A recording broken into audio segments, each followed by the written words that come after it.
Our very first story tonight, lack of proper emergency care systems is challenging healthcare delivery, which results in many preventable and needless deaths. Today on Mission Wendilai takes a look at emergency care systems in some healthcare facilities in the Upper East region and how it affects healthcare delivery.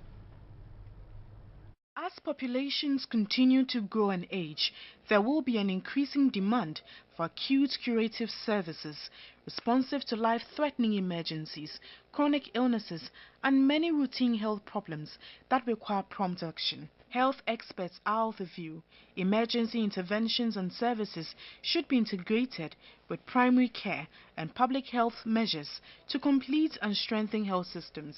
In 2007, WHO highlighted the need to strengthen health systems, but precise definitions and objectives, especially with regard to delivery of health services, often remain elusive. Emergency care systems are potent public health tools for the reduction of morbidity and mortality of injury, acute illness, and selected preventive functions. There, however, remain several challenges and opportunities for public health care policymakers and health advocates to improve emergency care for the benefit of all.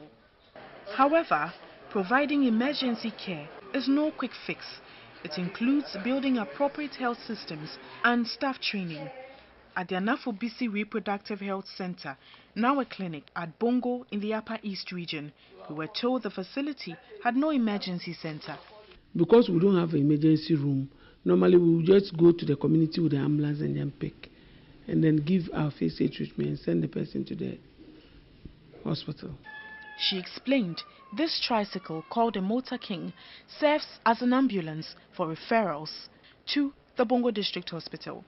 In case there's an emergency, we have an emergency phone at the health center, and we have emergency phones in the communities. We just go to the community. When they call, then the nurse is inside the car with the referral notebook and then the box. So when we go, what we do is we just assess the client and then we pick the client.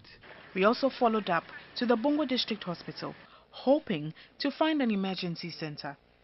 The smaller facilities, because of lack of both infrastructure and then the personnel, only few medical officers and nurses, so such smaller facilities don't tend to have emergency centers.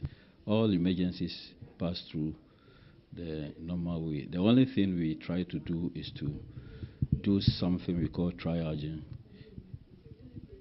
able to identify the emergency cases and then attend to them as such. Over there, we found out 2 pickups are used to transport referred patients. But should that be the case? It's risky, but you can't just be looking at the patient to die, so you have to find a way.